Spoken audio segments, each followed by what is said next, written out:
Namasté les yogis. Vous pouvez faire ce flow allongé sur le dos au lit ou bien au sol. Vous aurez besoin uniquement d'une sangle, d'une cravate ou d'une écharpe. Pliez la jambe droite au sol, ramenez le genou gauche à la poitrine, entrelacez les 10 doigts des mains et mobilisez la hanche gauche en faisant quelques cercles dans un sens puis de l'autre. Et placez la sangle sous les coussinets du pied gauche. Les épaules resteront bien en contact avec le sol, les coudes le long des tailles. Donc prenez autant de distance que nécessaire pour avoir les bras de chaque côté du corps, le menton légèrement ramené vers le sternum pour allonger vos cervicales. L'idée n'est pas de tendre votre jambe, c'est d'avoir le devant de la cuisse gauche en contact avec le flanc gauche.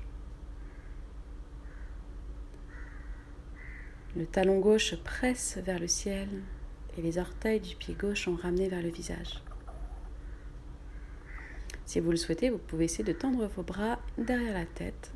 Observez ce qui se passe au niveau des tailles. Mais cela ne doit pas être au détriment de vos épaules. Sinon, revenez sur la variation précédente.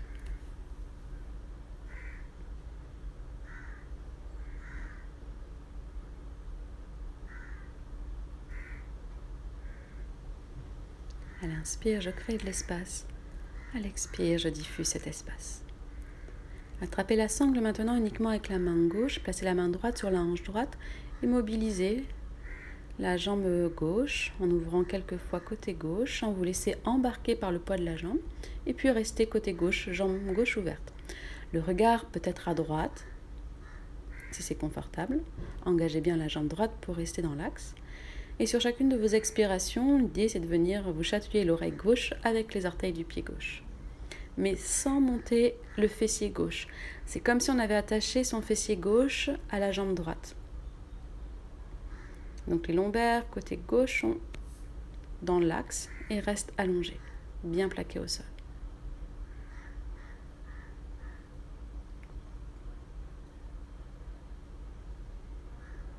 J'inspire et sur l'expiration, je reviens. Et si c'est accessible aujourd'hui, on va faire la même chose, le même enchaînement avec la jambe droite tendue. Donc jambe droite bien tendue au sol, le talon presse dans le tapis, les orteils sont vers le ciel. Si la jambe droite se décolle, il vaut mieux fléchir la jambe. Ou si c'est trop inconfortable pour votre dos, repliez la jambe droite s'il vous plaît. Donc la même chose, je garde bien le devant de ma cuisse gauche en contact avec ma cage thoracique gauche, les épaules basses, la nuque longue. Je prends le temps d'inspirer et d'expirer dans les sensations physiques.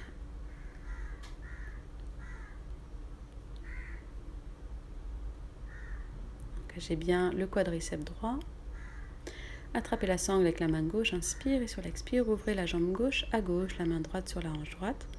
Gardez bien vos deux aines vers le ciel, ne vous laissez pas embarquer par le poids de la jambe gauche. Donc engagez vos abdominaux. C'est comme si on ramenait complètement tout le ventre, tous les organes abdominaux sur le côté droit pour faire un contrepoids.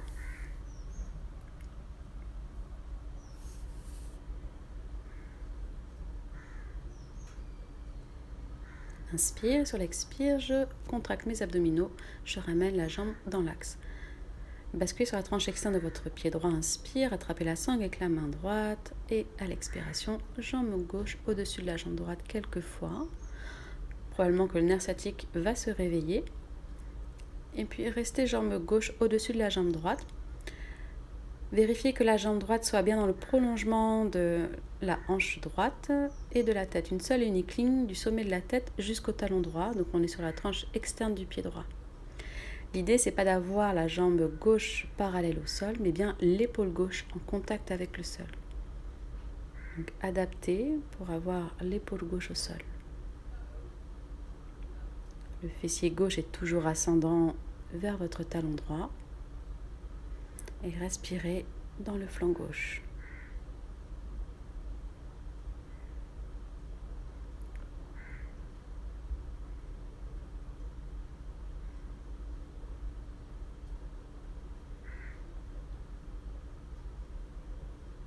Inspire, sur l'expire, je reviens au centre. Je peux étirer une dernière fois ma jambe gauche dans l'axe.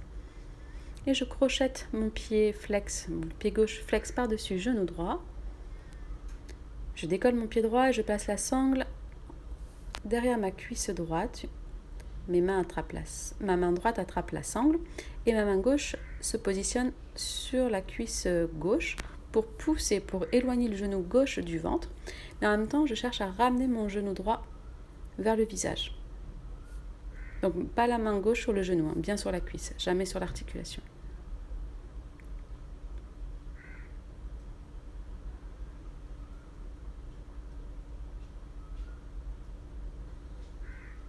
Puis j'ôte la sangle, je dépose mon pied droit au sol, j'inspire et sur l'expire, je bascule mes jambes sur le côté droit.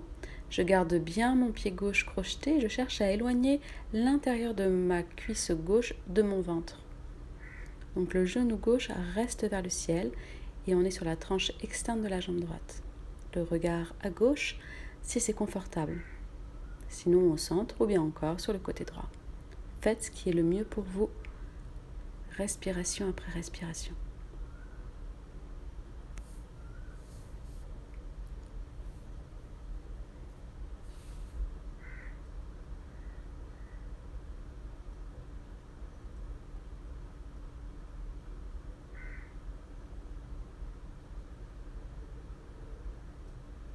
Inspirez sur l'expiration, on bascule sur la tranche interne de son pied droit pour faire exactement la même chose de l'autre côté. Enfin, pas tout à fait exactement la même chose, mais on n'a pas bougé au niveau des jambes. Donc on est sur le bord interne du pied droit. Bon. Et c'est la tranche externe de la jambe gauche qui est en contact avec le sol.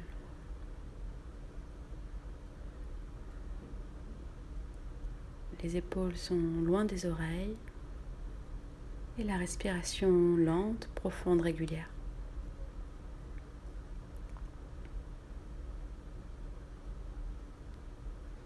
Inspirez sur l'expiration, revenez au centre et on bascule le genou gauche sur le côté droit. Donc la main droite peut venir se positionner sur le genou gauche.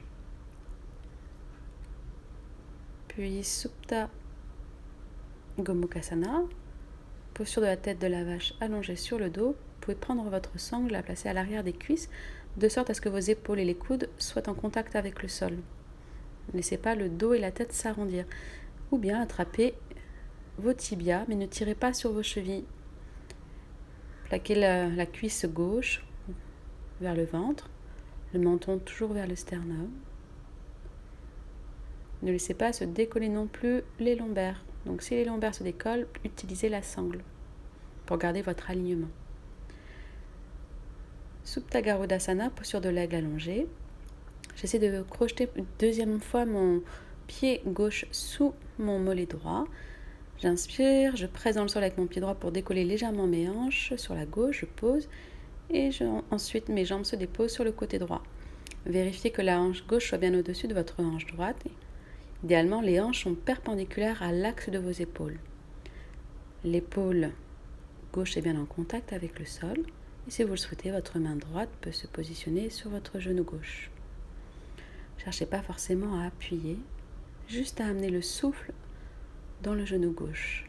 Vous pouvez inspirer dans la main gauche, ramener le souffle dans le cœur et expirer dans la main droite, genou gauche. Inspirez, revenez au centre, défaites la posture pour trouver un savasana afin d'observer les différences de sensations, de respiration. Côté droit, côté gauche, et je vous laisserai faire la même chose de l'autre côté. J'ai pas beaucoup de connexion en Inde, donc vous savez où il faut aller maintenant. N'oubliez pas votre savasana final. Namasté.